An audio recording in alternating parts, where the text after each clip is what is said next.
running at about 51% of our capacity. Something, I mean, you can think about this yourselves. I often ask undergraduates how many hours a day you waste or how many hours a week you waste. And the classic answer is something like 4 to 6 hours a day. You know, inefficient studying, watching things on YouTube that not only do you not want to watch, that you don't even care about, that make you feel horrible about watching after you're done. That's probably 4 hours right there.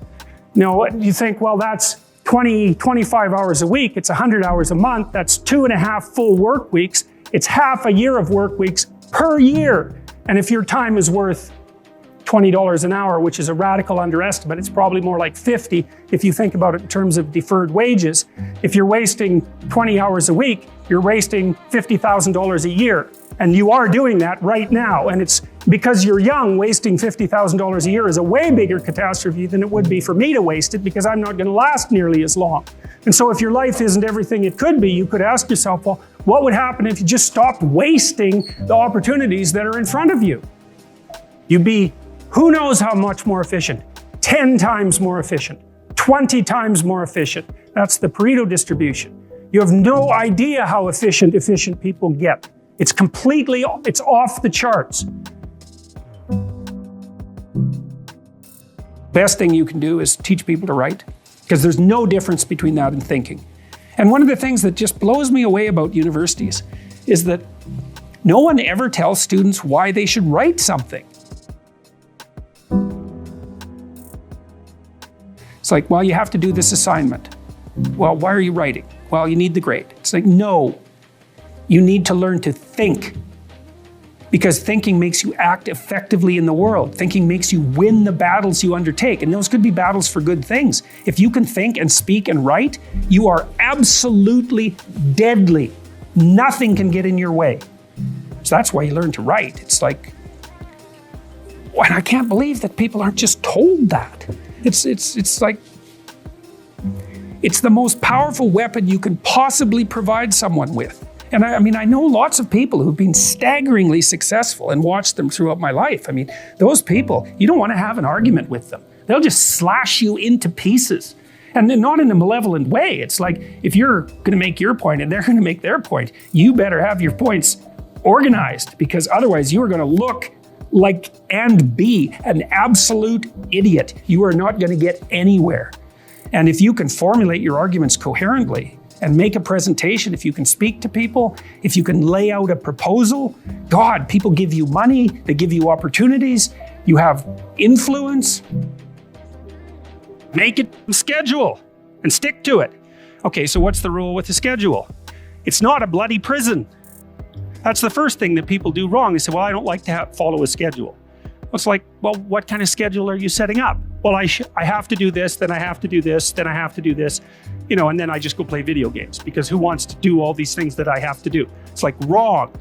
Set the schedule up so that you have the day you want. That's the trick. It's like, okay, I've got tomorrow. If I was going to set it up so it was the best possible day I could have, practically speaking, what would it look like? Well, then you schedule that. And obviously there's a bit of responsibility that's going to go along with that, because if you have any sense, one of the things that you're going to insist upon is that at the end of the day, you're not in worse shape than you were than at the beginning of the day, right? Because that's a stupid day. If you have a bunch of those in a row, you just dig yourself a hole and then you bury yourself in it. It's like, sorry, that's just not a good strategy. It's a bad strategy. So maybe 20% of your day has to be responsibility and obligation, or maybe it's more than that, depending on how far behind you are. But even that, you can ask yourself, okay, well, I've got these responsibilities. I have to schedule the things in. What's the right ratio of responsibility to reward? And you can ask yourself that, just like you'd negotiate with someone who is working for you. It's like, okay, you got to work tomorrow. Okay, so I want you to work tomorrow. And you might say, okay, well, what are you going to do for me that makes it likely that I'll work for you? Well, you could ask yourself that, you know. So maybe you do an hour of responsibility and then you play a video game for 15 minutes. I don't know, whatever turns your crank, man. But, you know, you have to negotiate with yourself and not tyrannize yourself.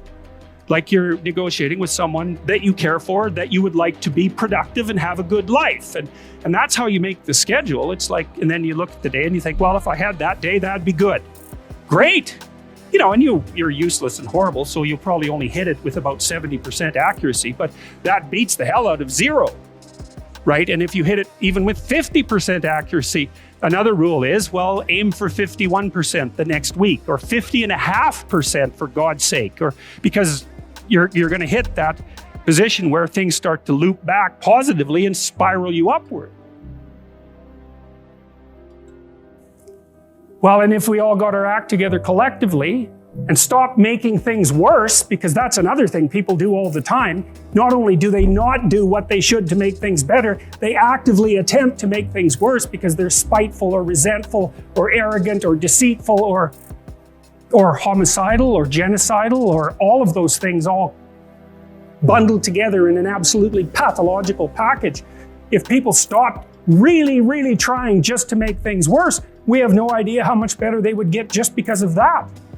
So there's this weird dynamic that's part of the existential system of ideas between human vulnerability, social judgment, both of which are major causes of suffering, and the failure of individuals to adopt the responsibility that they know they should adopt.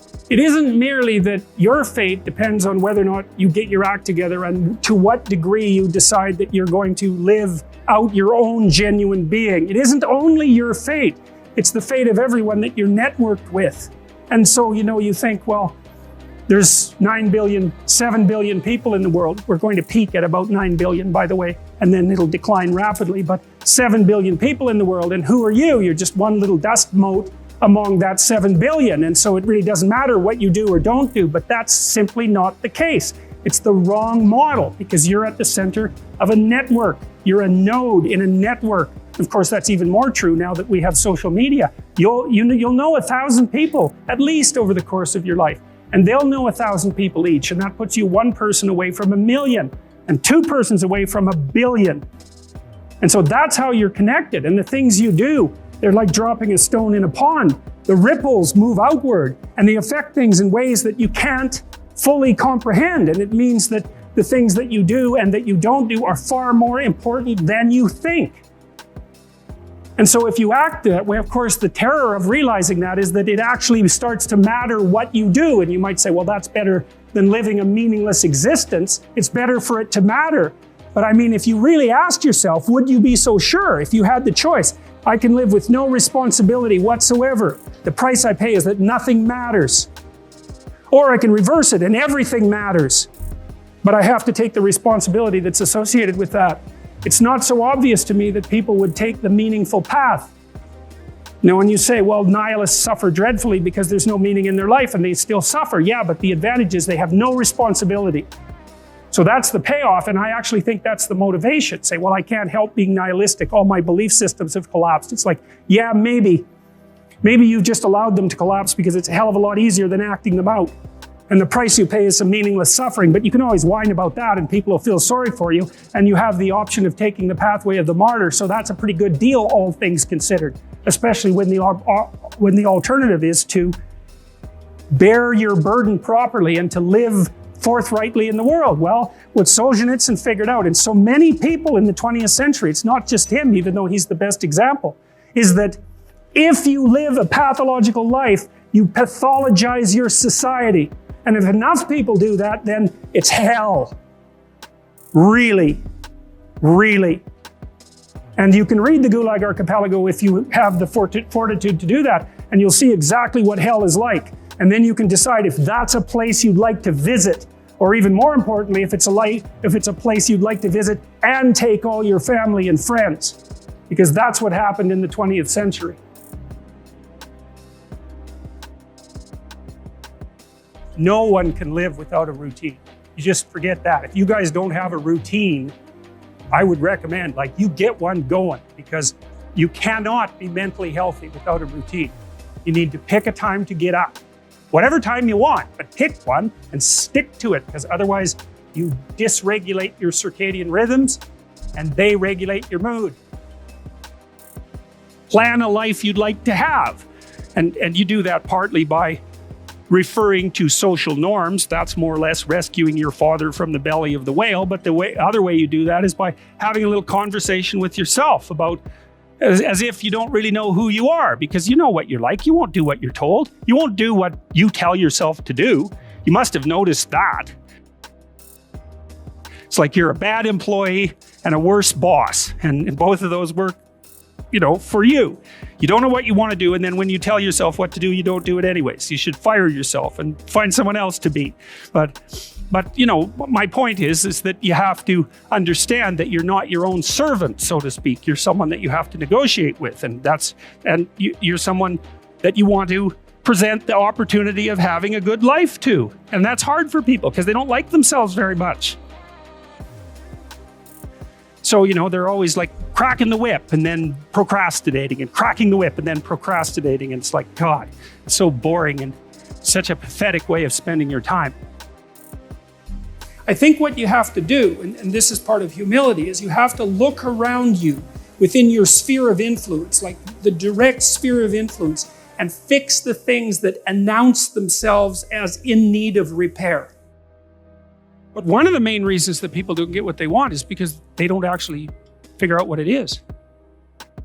And the probability that you're going to get what would be good for you, let's say, which would even be better than what you want, right? Because, you might be wrong about what you want easily, but maybe you could get what would really be good for you. Well, why don't you? Well, because you don't try. You don't think, okay, here's what I would like if I could have it. And I don't mean in a way that you manipulate the world to force it to deliver you goods for status or something like that. That isn't what I mean. I mean something like, imagine that you were taking care of yourself like you were someone you actually cared for. And then you thought, okay, I'm caring for this person. I would like things to go as well for them as possible. What would their life have to be like in order for that to be the case? Well, people don't do that. They don't sit down and think, all right, let's figure it out. You've got a life. It's hard, obviously. It's like 3 years from now, you can have what you need. You got to be careful about it. You can't have everything. You can have what would be good for you, but you have to figure out what it is, and then you have to aim at it. Well, my experience with people has been is if they figure out what it is that would be good for them, and then they aim at it, then they get it.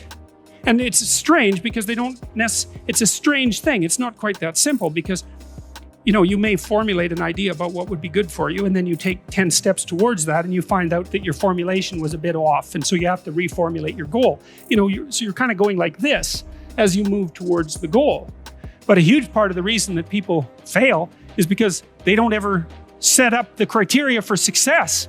And so since success is a very narrow line and very unlikely, the probability that you're going to stumble on it randomly is zero. And so there's a proposition here, and the proposition is, if you actually want something, you can have it. Now the question then would be, well, what do you mean by actually want? And the answer is that you reorient your life in every possible way to make the probability that that will occur as certain as possible. And that's a sacrificial idea, right? It's like, you don't get everything. Obviously.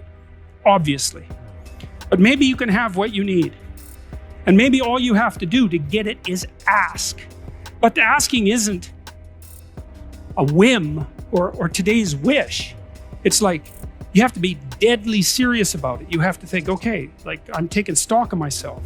And if I was going to live properly in the world and I was going to set myself up such that being would justify itself in my estimation, and I don't mean as a harsh judge, exactly what is it that I would aim at? Sit on your bed one day and ask yourself, what remarkably stupid things am I doing on a regular basis to absolutely screw up my life? And if you actually ask that question, but you have to want to know the answer, right? Because that's actually what asking the question means. It doesn't mean just mouthing the words. It means you have to decide that you want to know. You'll figure that's out so fast it'll make your hair curl.